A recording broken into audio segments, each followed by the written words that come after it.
Hey, friends. Welcome back to our little corner of wisdom. I'm so happy you're here. Today, we're diving into a topic that so many of you have asked about, one that can feel really confusing. What to do when he wants to come back? Or you're back together, but things still feel uncertain. It's a delicate space, isn't it? And what I'm about to share might be a little different from what you've heard before. We're not talking about grand romantic gestures or fiery passions here. Instead, we're focusing on the quiet yet incredibly powerful pillars that truly make a relationship last. The very first step, my loves, is to honestly assess if the relationship can even be repaired. Think of it like a beautiful vase that's broken. Some breaks can be mended with care, while others are simply too shattered to put back together. I see this in two main ways. First, when it's likely beyond repair. This is when he actively wants to leave, constantly flirts with other women, becomes physically harmful, or has completely lost respect for you. In these situations, holding on only prolongs your pain. It's like trying to make roses grow in the desert. Your effort isn't wrong, but the ground simply isn't right. Second, when it's repairable. These are the relationships where the issues stem from disagreements, differing habits, or those smaller disputes that, with effort, can absolutely be resolved. Determining this is absolutely crucial because, darling, persisting with someone who has genuinely lost feelings for you or who disrespects you will only lead to more heartache. The more you cling, the less things tend to improve. The people truly worth your time and heart are those who still care for you and show you respect. Once you've honestly determined that the relationship can be repaired, the next often missed step is to both agree to make real changes together. If you skip this, you're essentially signing up for the same old problems that led to the breakup in the first place. And trust me, another split will be just around the corner. Now, I've observed something really interesting about how we as women and men tend to react when hurt. We, women, often become more emotionally dependent, seeking comfort and closeness. Men, on the other hand, tend to retreat emotionally and show less of what they're feeling.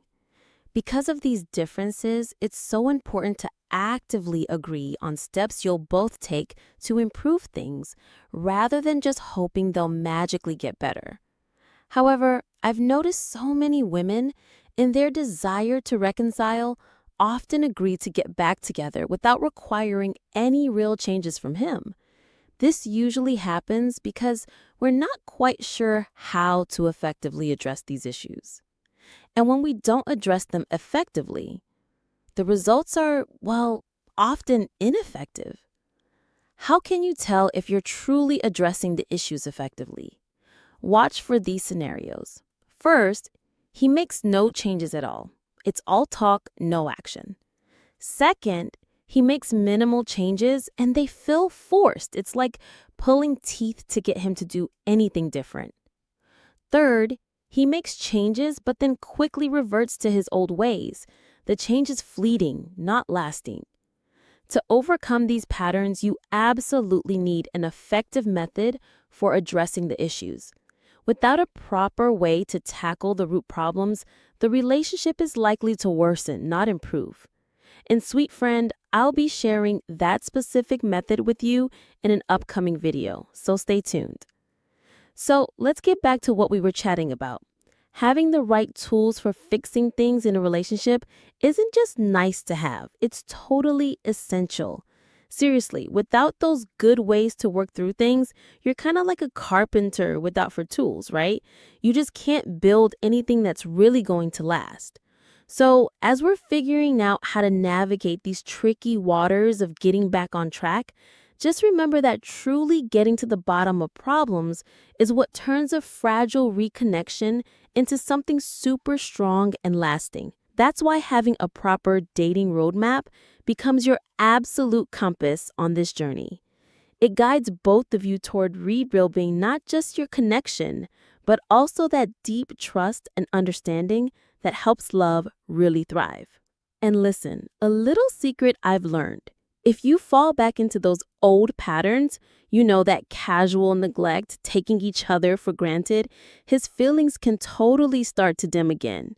Honestly, so many relationship struggles happen because we never even set up proper dating patterns in the first place.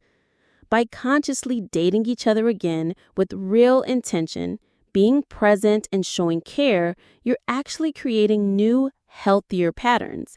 And those new patterns, they're what help both of you avoid those familiar pitfalls and keep emotional disconnection far, far away. So, when you're considering giving the man a second chance, I want you to remember these 3 essential things.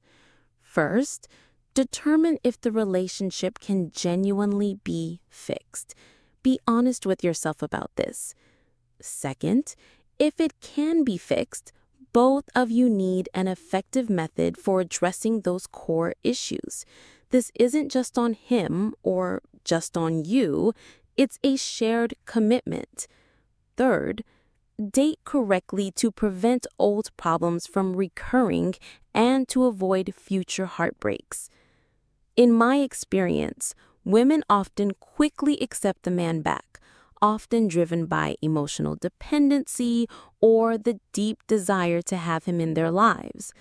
But a woman of true worth, my dear, derives her joy from a positive, thriving relationship, not just from a man's mere return. So when he comes back, she takes a gentle pause to truly consider the future of the relationship, not just the comfort of his presence. Many of you might be wondering, but KC, if he returns and promises to change, should I believe him? And my answer, lovely, is always this. His actions, not just his words, will show you the truth. Watch his behavior, observe his consistent changes, and let those be your guide in determining if this relationship is truly worth pursuing. And one last piece of wisdom from me. I suggest we don't use the term breakup casually. We as women sometimes use it to try and shock a man into changing, hoping it's a wake-up call. But men often interpret it as a genuine ending. So if you've been the one to initiate a breakup, really truly think carefully before giving him another chance. Make sure it's for the right reasons with a clear path forward. If you found this helpful, please like this video so our content can reach more wonderful women like you. And consider subscribing to our channel for more gentle, insightful relationship advice. I am Casey. Until next time, take care of your beautiful hearts and remember, you deserve nothing but the best.